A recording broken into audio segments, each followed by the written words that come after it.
Good morning and welcome to another episode of A Cup of Coffee with Bill. I'm excited to have another guest in a continuing look at reopening sports venues and getting fans back into seats. Uh, Zack Klima, who is the founder and CEO of WaitTime, a crowd intelligence system that you're going to see in a lot more venues moving forward to help manage crowd density and other safety measures in this new world we live in. So, Zack, thank you for coming on, and I'm excited to talk to you. Yeah, thanks for having me. We're excited to talk about wait time. So, for just a quick elevator pitch on WaitTime, what is it? How did it come to be? And we'll go from there. Yeah, so I started wait time about 5 years ago, 5.5 years ago. And at this point in time, we have the only it's a patented artificial intelligence building system technology that's able to track and anonymously record the behavior of crowds in real time. So think about anywhere where there's a queue. So a concession line, a restroom line, a retail line, ingress and egress into a building. We're able to monitor what's happening there so operations are able to make changes to accommodate for safety and throughput. And then Mhm. also a very engaging guest experience platform so fans and patrons are able to use this information at their discretion as well. Right. And looking at the website, you had a couple of interesting case studies that this doesn't necessarily give a venue and operators all of the answers, but it helps them ask smarter questions about issues that are going on within the venue. I think one example you had was in the Auburn Palace that they noticed some of their concession stands were seeing longer wait times and they didn't know why. And then it turned out that the concession workers were putting lettuce and tomato on every order instead of using it as a an as requested item, and that sped things up significantly once they fix that problem. Correct. um, Looking at the new world, just to get into it, and needing, as more venues are opening, the NHL is going to start allowing more fans in the stands. You're starting to see NBA teams. I think the NHL or the NFL is planning on having as close to full stadiums as they can for next season, based on the way things are trending.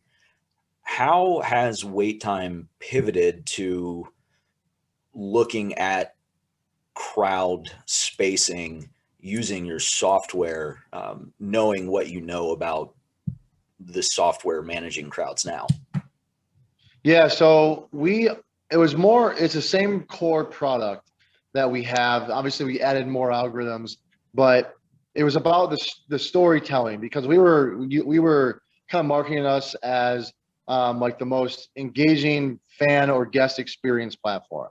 It was Mhm. more on the fan side because as a fan, wouldn't want to know what the wait time is for a line in real time? Like I think everyone in their right mind would want to know that information because at that point in time, that was the most important thing.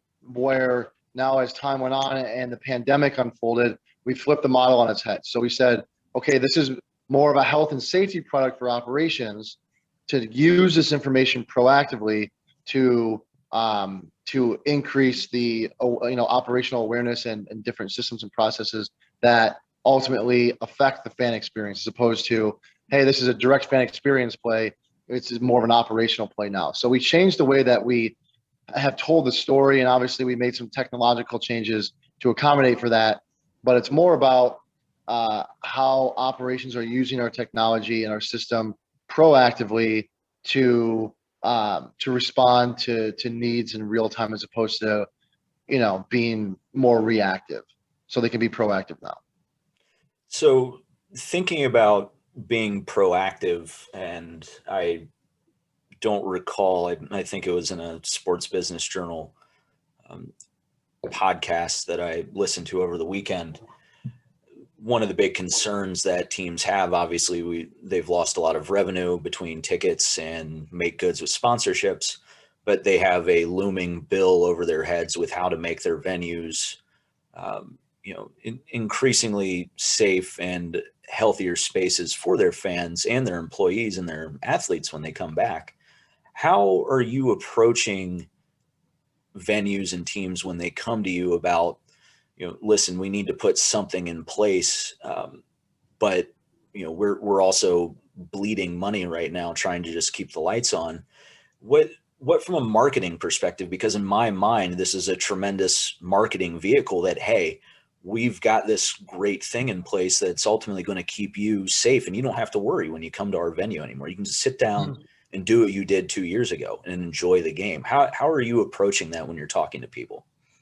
Yeah, that's a great question, and that's the $1 million question for everyone. Is like, how are technology companies in the sports world, how are they keeping their doors open, and also how are the sports team in general. So we have different financial models, whether it be a sponsorship model that we have, so we can come in at no cost to the venue and give them money from sponsorship that we sell on our system.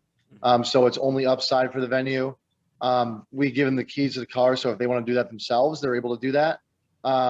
We make it, and we partnered with Cisco. We're now Cisco's go-to crowd management solution.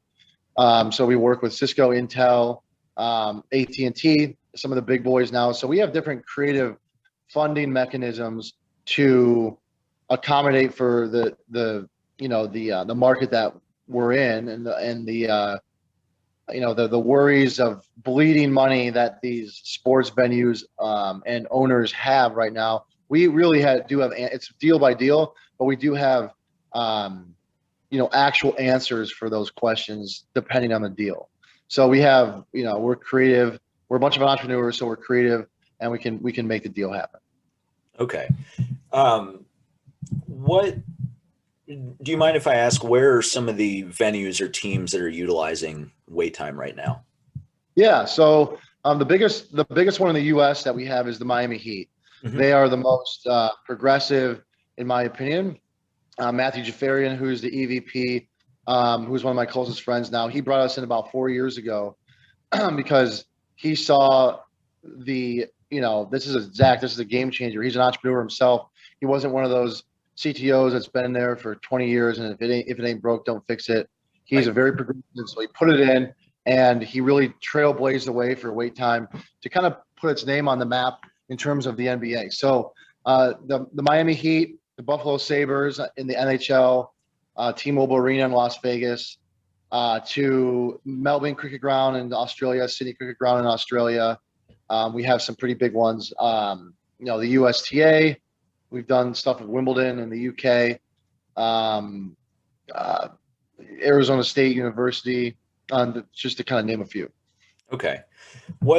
Looking at those clients, and I'm glad you brought up the Miami Heat, because I actually, in another episode that will be coming down the road, I was looking at their use of COVID dogs when they finally brought fans back in. What, in general terms, what are some key points that you've taken away in talking to them after, in any client that has had fans back in the building now that utilize your system? What are some things that they're learning, or that you're learning, in how the system is being used now in managing crowds for reasons of the pandemic? Yeah. So, whether it be 25 people in line or one person in line, wait time is still very valuable, because if we set a big thing that we've done and changed in our software is setting alerts. So if it hits a certain number of people in line, alert my staff proactively. If it hits a certain density of people in an area, alert my staff. If it hits capacity, with our entry exit software in an area, alert my staff. So they're able to be very proactive when it comes to those alerts, of knowing to, get ahead of crowds as opposed to react to crowds, because then they can implement the systems and processes they have with their operational staff once they receive those alerts. We, as you said, we're not the end all be all for everyone, but we're a big part of them asking more intelligent questions, et cetera. So that's a big, what threshold alerts are a big thing that we've seen be pretty valuable in the age of COVID. What are people, where are people, and what are operations doing to help mitigate risk? Thinking forward in my background is on the development side and sponsorships. How do you see what WaitTime has to offer marketing and sales teams being valuable once we get past the point where we're just doing make goods? Because I look at the system and I see where you can potentially react on a game by game basis that, oh, we see some odd density in the crowd here, combine that with some other fan identity softwares that stadiums can implement, and you start to paint a really vivid picture of where fans in different segments are traveling around the stadium, and you can redeploy marketing assets to better match what those sponsors are looking for. How if you're talking to somebody in the marketing or sales department about this, how are you suggesting that it can help them do their job better as they start to bring more fans back into the arena, and what is it going to do to sponsorship sellers down the road? Yeah, so that's like a two-pronged answer. The first one is from a marketing side is, wait time is press worthy, and they get the word out there, because especially nowadays, because they want their fans to realize that they're taking necessary precautions technologically to make their fans feel safe. Mm-hmm. That's number one. So they use it as a carrot to draw fans back in. Hey, we have this wait time system. Not only does it tell you that, where the shortest lines are, which is a huge thing in the first place, but, knowing where crowds are in the venue helps you navigate safely around the concourse. That's number one. Number two is, because we're guest facing and fan facing with our big digital displays, in the concourse that tell you where things are and what the crowding conditions are in real time. It's an eyeball magnet when it comes to this information. And this information is very relevant, and I don't see the relevance dissipating in any way, shape, or form as time goes on in the near future. It's only going to become greater. And so they see it as a net new advertising asset to sell. Mm-hmm. And so, for example, Miami Heat, they have American Express presents wait time on our system. So they were able to monetize that. And to your question earlier about, remaining sensitive to, teams' budgets, et cetera.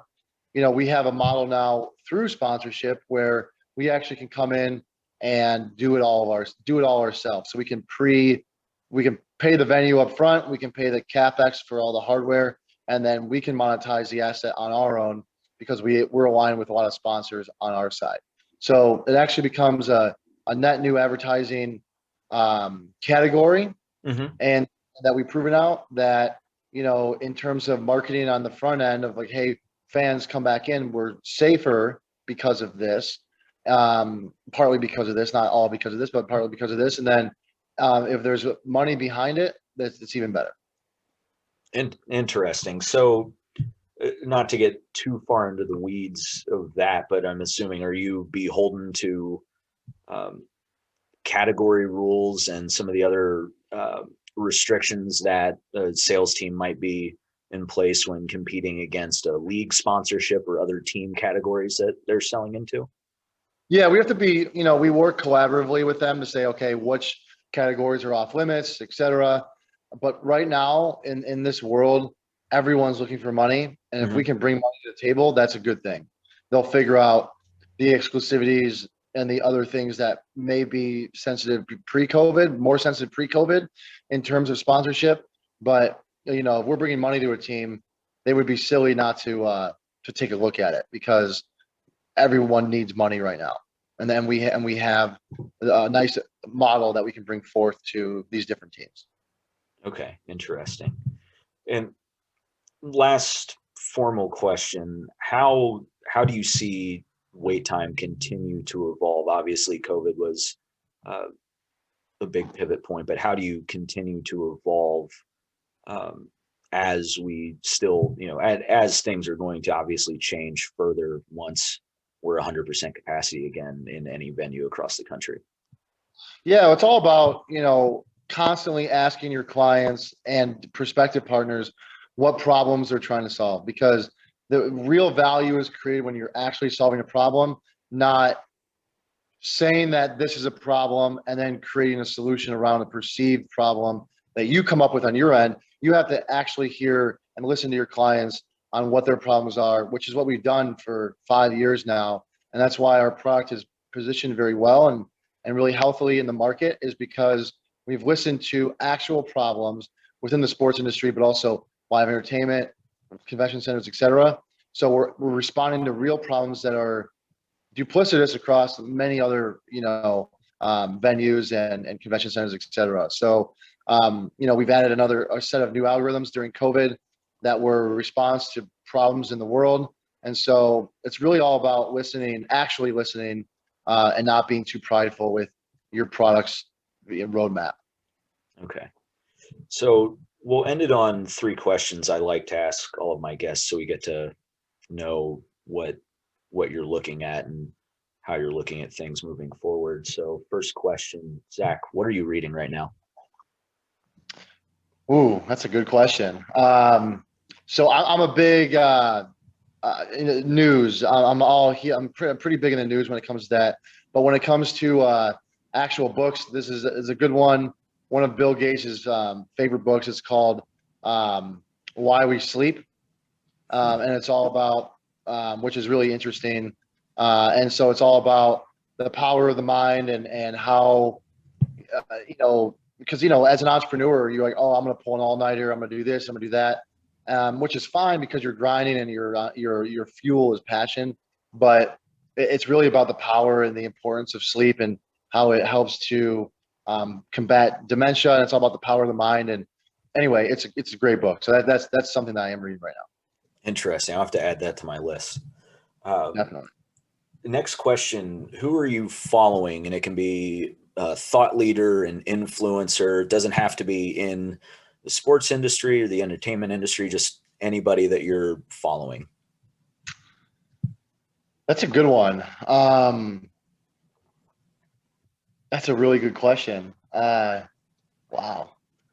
So in the entertainment industry, there's a couple of people that I met that have really influenced my life and the way I think about things.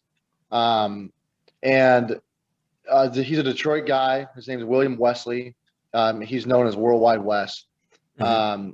And he's really underground. So the way that I saw it in the beginning of WaitTime was like, hey, I need to be not necessarily loud and proud, but I need to be talking about our solution. I need to be doing like kind of getting our name out there, which is what you have to do in the beginning. But Wes taught me, and he's really probably the most powerful underground NBA figure. He brought, LeBron to Miami. He helped launch Drake, Kanye West, Jay-Z, etc. And so he's a guy that I've followed kind of like not necessarily secret, but underground after I met him. And, we really hit it off of like, hey, Zack, this is the way that I work. It's very effective. And, take whatever you want from my playbook to kind of get deals done and to influence people in a certain way that's very different than what I've known. And so like you have this Bill Belichick playbook of the Super Bowl, and he's exposed it to me. And so, I would say that he's a guy that I follow. He's in and out. He's quick when it comes to our communication because he's so damn busy, but he's a guy that I definitely follow. But if you don't know about him, look him up. He's mysterious yet very influential. I recognize the name mainly from the NBA context, but I'll have to do a little bit more research. Yeah, absolutely. Last question, we'll get you out of here. What are you keeping your eye on over the next 3 months? Yeah, that's a good question as well. I would say just the different trends. So we avoided, you can see when a trend will end in terms of technology. For example, there was a trend with these things called beacons back in the day. Mm-hmm. They would ping your cell phone, they'd ping Wi-Fi, and like, oh my God, these are the best things ever. We can track people and this and that. But as time went on, privacy laws changed, GDPR changed, all these different kind of privacy concerns changed. MAC ID address scrambling made it really hard to use beacons as time went on. So as one example, but kind of keeping your eye on the trend, which is why we developed our technology the way we've done because we knew that we were going to be 3-4 years ahead of the market, and now we're intersecting with it because we kind of predicted where the hockey puck was going on the ice, so we were able to really intersect at the right time. So what I keep a look on is technology trends, where people are going, not just what you read in the news, because when you read something in the news, it's way too late. But you get ahead of that, and you pay attention to precursors. If you're able to connect the dots, you're able to say, okay, this is happening, which affect this to happen. So I would say that the trend analysis is a big thing that I keep an eye on. And that's the exact reason why I'm not getting involved in Top Shot or anything else NFT right now, because I'm way too far Yeah, behind on the curve. yeah, there you go. Well, Zach, this was great. I could talk to you for an hour on this topic, but I think that's a great introduction into something that we're going to see more of in venues once we're able to get back there. So thank you. Best of luck. I know you'll probably be busy here in the coming months, Yeah, and hope we can talk again soon. Thanks for coming on. yeah, man. Yeah, absolutely. Thank you for your time.